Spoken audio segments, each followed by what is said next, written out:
Oui, je voudrais faire un petit rappel historique. Rappeler que le Haut Conseil a été mis en place par un décret en 2014 et les membres du Haut Conseil installés en 2015, mars 2015. Qu'est-ce qui s'est passé entre-temps? Nous avons des commissions spécialisées et nous avons une commission en charge de la communication. Parce que très tôt, nous avons constaté que pour faire une bonne promotion du dialogue social dans notre pays, nous avons besoin de communiquer avec les cibles qui sont identifiées à travers les entreprises, le gouvernement et les partenaires sociaux.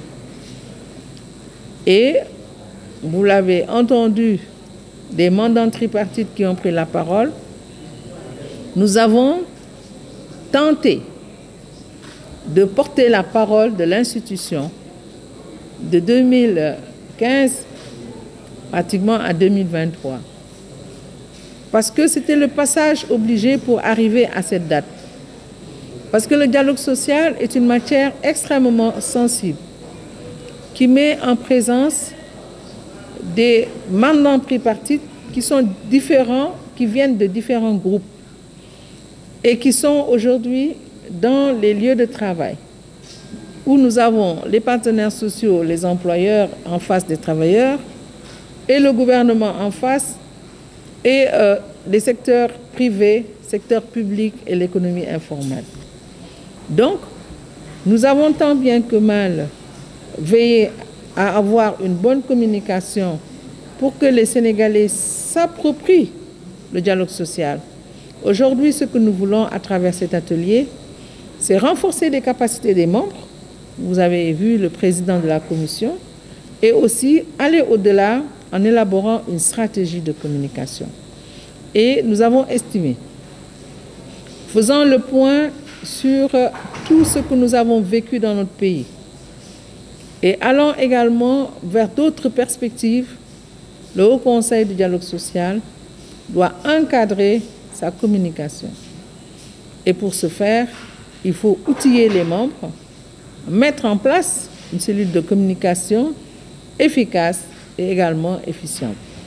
Je pense que c'est ça le but de cet atelier et nous pensons sortir de là avec les outils parce que nous nous sommes entourés d'experts connus et reconnus dans leur domaine de compétences. Ils sont là, ils vont nous accompagner pendant 3 jours. Nous avons enregistré la présence du bureau d'information du gouvernement qui est très très important pour ce que nous faisons. Vraiment, c'est le lieu de vous féliciter, vous aussi, la presse de Mbour, pour votre accompagnement constant. Depuis que nous venons ici, 2015, notre première session, jusqu'à l'élaboration de nos différents plans triennaux, vous avez été là, vous nous avez aidés à promouvoir le dialogue social. Nous avons un réseau de journalistes en dialogue social représentés ici, mais ce que nous voulons, c'est que dans chaque région, dans chaque département, nous puissions avoir des points focaux qui vont nous aider à porter les messages forts que le dialogue social identifie. Le dialogue social joue sa partition. Dans ces moments, au dialogue national, nous avons eu notre mot. Nous allons continuer à porter, en tout cas, le dialogue social au cœur des préoccupations des Sénégalais de façon générale. Je vous remercie. Je voudrais également commencer par un rappel pour dire que l'immigration irrégulière a existé dans tous les temps. Quand on revisite l'histoire de tous les continents, il a toujours existé l'immigration irrégulière. L'ampleur de ce phénomène aujourd'hui n'est pas à contester. Il ne s'agit pas également d'accuser,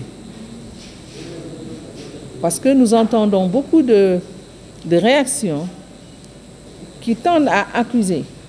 Je pense qu'il faut que le dialogue passe par là, qu'on s'asseye, qu'on discute et surtout qu'on communique avec les cibles justement qui sont tentées par l'immigration irrégulière.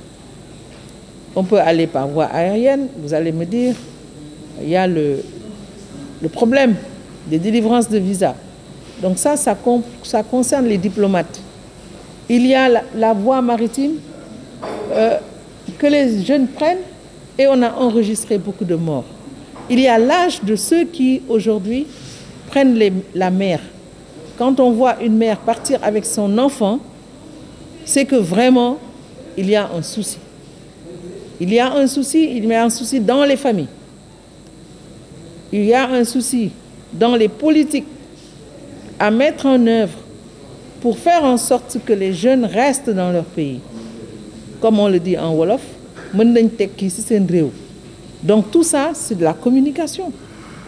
Nous avions fait ici à Mbour, parce que ce n'est pas la première fois qu'il y a une recrudescence, une session sur l'employabilité des jeunes en lien avec l'immigration irrégulière.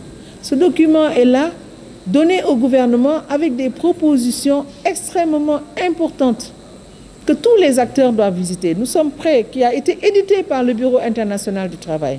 Nous sommes prêts à le partager avec toutes les institutions qui sont concernées par le phénomène.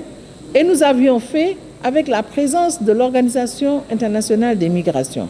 Donc, je pense que les solutions, on doit en discuter ensemble. Il ne s'agit pas de s'enfermer au Conseil et puis à partir du moment où nous avons un support, un document qui, je pense, est au fond de la salle, sur la table qui a été dressée là-bas, nous devons partager tout ça pour voir comment aider le Sénégal. Parce qu'au fond, ce sont nos enfants.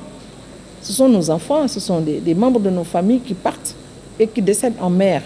Aucune mère de famille ne peut supporter cet état de fait. Donc, il faut que le dialogue social joue également sa partition dans ce phénomène que vous venez d'indiquer. Je vous remercie.